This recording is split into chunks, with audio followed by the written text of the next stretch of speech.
Hello दोस्तों, मैं engineer Asif इरशाद। आज मैं आ गया हूँ आपको ब्रिक वर्क्स के ऊपर कुछ इंपॉर्टेंट पॉइंट बतलाने के लिए, जो कि काफ़ी इंपॉर्टेंट पॉइंट है। ये ज़्यादा टाइम नहीं लूँगा आपको, थोड़े से टाइम में मैं आपको सारी चीज़ें समझा दूँगा कि ये हमने एक वॉल अगर कहीं पे क्रिएट कर रहे हैं तो इस वॉल में हमारे कितने ब्रिक्स यूज़ होने वाले हैं, ब्रिक्स के साथ हमने कितने मोटार यूज़ किया है, मोटार में कितना सीमेंट आएगा, कितना सैंड आएगा, वाटर कितना यूज़ कर रहे हैं, ये सारी चीज़ों को हम सेपरेट कर करके आज के इस वीडियो में हम जानने की कोशिश करेंगे। तो ज़्यादा समय ना गवाते हुए मैं आपको डायरेक्ट अपने कॉपी और पेन के साथ समझाने की कोशिश करता हूँ। आइए। तो हमने इस टॉपिक का नाम दे दिया quantity of cement sand water of brick work in motor.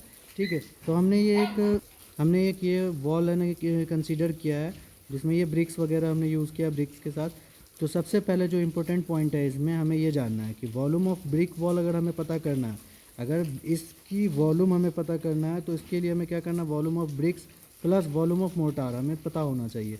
वो सारी चीज़ हम आगे पता करेंगे। ठीक है, वॉल्यूम ऑफ मोटार अगर हमें जानना है तो वॉल्यूम ऑफ ब्रिक वर्क पता होना चाहिए, और वो उसमें से माइनस कर देंगे volume of brick without motor. ठीक है, तो अब हमने जो कंसीडर किया है, इस वॉल को जो हमने कंसीडर किया है वो कितना है, 10 क्यूबिक मीटर है ये। ठीक है, volume consider of brick wall 10 cubic metre, और जो मोटार जो थिकनेस हमने इसमें डाल रखा है वो है हमारा 10 का। और सीमेंट सैंड की जो रेशियो हमने लिया है 1:1:6, 1:6 का माल हमने लगाया। और जो साइज़ है ब्रिक की 190 mm into 90 mm into 90 mm, जो हमने अपने पिछले वीडियो में अभी आपको ईंट्स के बारे में बताया था कि जो हम एक रेजिडेंशियल हाउस बनाते हैं तो उसमें हमारा एक स्टैंडर्ड साइज़ क्या है ईंट की। तो चलिए अब फाइंड करते हैं इसे हम, जैसे कि सॉल्यूशन हमने लिख रखा है यहाँ पे, size of brick with motor. हमें एक ब्रिक का साइज़ लेना है जो विद मोटार हो। तो मोटार हमने कितना लगाया है, 10 mm का यहाँ पे माल लगा रहे हैं। तो साइज़ क्या थी ब्रिक की, 190 mm। ठीक है, तो आप 10 mm इसमें ऐड करते चले जाएंगे मोटार का, तो ये 200 हो जाएगा, ये 100 और ये 100। तो 200 100 ये 100, इसको हमने L into B into H से मल्टीप्लाई किया। इसकी जो लेंथ हो गई, विड्थ हो गई, हाइट हो गई। ठीक है, अब क्या करेंगे, इसको मल्टीप्लाई करेंगे तो 0.002 क्यूबिक मीटर हमारी जो वॉल्यूम आ जाएगी है। ये वॉल्यूम किसकी है, वॉल्यूम ऑफ वन ब्रिक, एक ब्रिक है जो मोटार के साथ में है। तो एक ब्रिक की साइज़ हमें पता चल गया। अब हमें क्या करना है कि अब हमें क्या करना है, 10 क्यूबिक मीटर जो हमारा वॉल है उस पर कितना ब्रिक लगा है उसे पता करना है। तो 9 ब्रिक इन 10 क्यूबिक मीटर, 10 से इसे डिवाइड कर देंगे, जो हमारा ये वॉल्यूम आया है जिससे हमने डिवाइड किया, तो हमें पता चल गया 5000 NOS हमारी जो ईंट आई है, 5000 ईंट लगेगी इसमें। अब क्या है, volume of brick without motor. अब ये ऐसा वॉल्यूम निकालना जो बिना मोटार के, बिना मसाले के हमने ईंट की साइज़ है।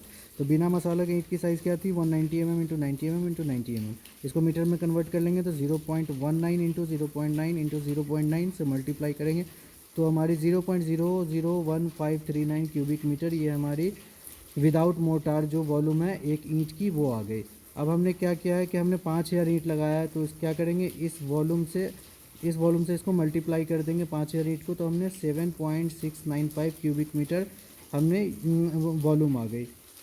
तो ये वॉल्यूम अब क्या होगी कि विदाउट मोटार हमारी वॉल्यूम हो गई अब ये। तो इस पॉइंट से जो हमारे 5000 ब्रिक यूज़ होंगे यहाँ पे, इसमें क्या बिना मसाला के हमें इतना वॉल्यूम, इतना क्यूबिक मीटर हमारा ईंट का एरिया आ रहा है। तो अब चलिए, अब हमें क्या है, वॉल्यूम ऑफ मोटार निकालना है। वॉल्यूम ऑफ मोटार निकालने के लिए सिंपल सा फॉर्मूला मैंने मेंशन कर रखा है कि volume of brick wall minus volume of brick without motor.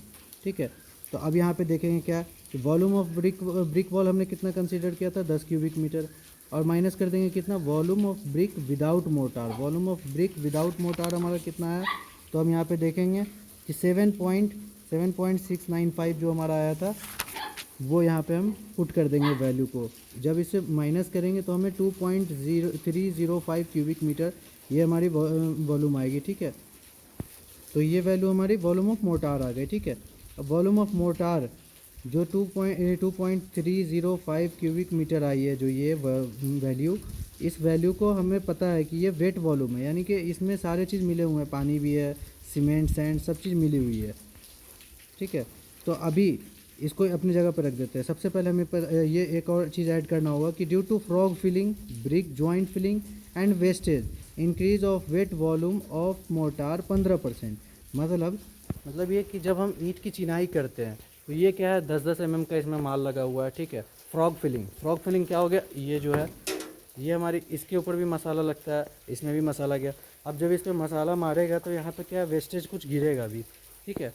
तो इन सारी चीज़ों को कंसीडर करते हैं हम इसके, तो इन सारी चीज़ों को ऐड करने के लिए हमने 15% इसमें ऐड करना होगा, ठीक है।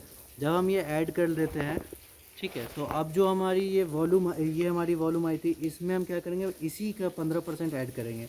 तो ये 2.305 प्लस 15% ऑफ किसका, इसका, इसी का 15% हम इसमें ऐड करेंगे। तो इसका 15% कितना आता है, इतना। जब इसको हम ऐड करेंगे तो हमारा आएगा 2.651, ये हमारा क्यूबिक मीटर, ये हमारा आ गया volume of mortar 2.651 cubic metre. तो हमें यहाँ तक क्लियर हो चुका है कि हमें ये मोटार की वॉल्यूम पता चल गया यहाँ पे। अब हमें क्या करना है, इसको सूखा, यानी कि अब हमें सब कुछ हटा देना है, पानी, सैंड, सीमेंट सबको अलग करना है। तो उसके लिए क्या है, पानी, सैंड, सीमेंट पहले सूखा होता है अपने अपने जगह पे।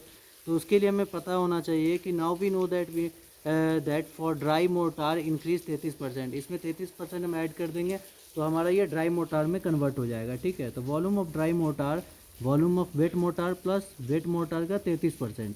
तो वेट मोटार हमारा कितना आया था 2.651 डालेंगे प्लस इसका 33% हम इसमें ऐड कर देंगे तो हमारा 3.526 क्यूबिक मीटर ये हमारा आ गया क्या, वॉल्यूम ऑफ ड्राई मोटार। अब ये हमारा इतना सूखा माल है हमारा ये, ठीक है। अब कहानी क्या है, यहाँ पे ये आ चुकी है। अब हम क्या करेंगे, अब इसमें से सीमेंट को, सैंड को, पानी को, सबको अलग कर देंगे। तो सीमेंट को अलग करने के लिए हमने क्या शुरू में बताया था कि 1:6 का माल यूज़ कर रहे हैं, ठीक है, 1:6 का। तो अब हम क्या करेंगे कि सम ऑफ सीमेंट एंड सैंड 1 + 6 7 हो गया। तो अब सीमेंट हमें निकालना, सिर्फ सीमेंट निकालना है अभी।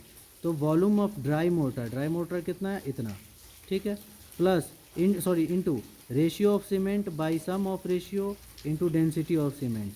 तो ड्राई मोटार हमारा कितना है 3.526, ये हमने यहाँ पे पुट कर दिया। अब सिंपल है, यहाँ पे कुछ नहीं, वैल्यू पुट करना है। रेशियो ऑफ सीमेंट कितना है, 1:6 का हमने माल लगाया था तो 1 रेशियो है इसकी, 1 लगा। डिवाइडेड कितना है, सम ऑफ रेशियो है, तो रेशियो कितना 6 और 1 7 हो गया। तो यहाँ पे 7 डाल दिए इंटू 1440 डेंसिटी होती है सीमेंट की, ये तो सबको पता है।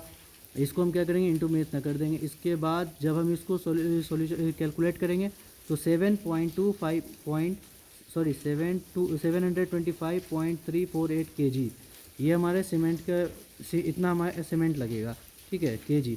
हमें पता है कि 50 kg का एक सीमेंट होता है, ठीक है, एक बैग में 50 kg होता है। इसे अगर हम 50 से डिवाइड कर देंगे तो हमें कितना बैग माल चाहिए वो हमें पता चल जाएगा।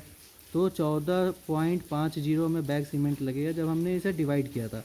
तो 14.50 मतलब 14.5 बैग यहाँ पे माल लगने वाला है। अब इसको मल्टीप्लाई कर देंगे, जो आपके मार्केट रेट होगी उसे मल्टीप्लाई करोगे, आपको पता चल जाएगा कि कितना रुपये का सीमेंट लाना है। इसी तरह से नेक्स्ट है सैंड, हमें पता करना है कि अब हमारे में सीमेंट तो हमें पता चल गया, अब सैंड कितना है। तो वॉल्यूम ऑफ ड्राई मोटार कितना था, यहाँ पे लिखा हुआ है 3.526, ठीक है।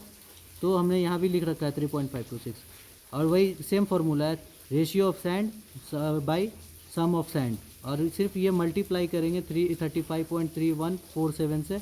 ये इसलिए है क्योंकि एक क्यूबिक मीटर को जब हम फीट में क्यूबिक CFT में बदलने जाते हैं तो 35.3147 से मल्टीप्लाई करते हैं, इसलिए हमने इसे ऐड ऑन कर दिया पहले ही। ये आप चाहे तो बाद में भी कर सकते हैं। तो अब क्या है 3.526 इंटू रेशियो कितना था, 1:6 का माल था तो 6 हमारा सैंड है, हमने 6 लिखा। रेशियो नीचे डिवाइड करेंगे, सम ऑफ रेशियो 1:6 7 हो गया तो 7 लिखेंगे। और जो हमारा क्यूबिक फीट में हमें बदलना है तो हमने ये वैल्यू पुट कर दिया, यहाँ पे 107 क्यूबिक फीट आ गई। 107 क्यूबिक फीट आपकी सैंड लगेगी, जो आपके रेट में मार्केट रेट है 65 से 70 रुपये, 60 रुपये, जो भी रेट है उसे आप मल्टीप्लाई करेंगे, आपको पता चल जाएगा कितने का आपको सैंड खरीदना है। अब आ गया वाटर पे हमने क्या है, water cement ratio is equal to 0.45 होता है। ये एक मतलब एज्यूम किया हुआ वैल्यू है, ठीक है। तो water by cement is equal to 0.45 litre, ठीक है, इतना हमने एज्यूम कर रखा है। तो हमने बताया आपकी जैसे कि वाटर सीमेंट रेशियो 0.45, ठीक है। अब क्या करेंगे, वाटर बाई सीमेंट है, सीमेंट का कितना है, सीमेंट का हमें पता है कि यहाँ पे आया था 725.348 kg, ठीक है। तो वही चीज़ यहाँ पे हमने करना है कि जो वाटर की जो रेशियो है इसको इसे सीमेंट से मल्टीप्लाई करेंगे, यहाँ पे निकल के आ जाएगा 336 लीटर। 336 लीटर हमने पानी इसमें यूज़ किया। आशा करता हूँ आपको ये चीज़ समझ में आई होगी। Thank you.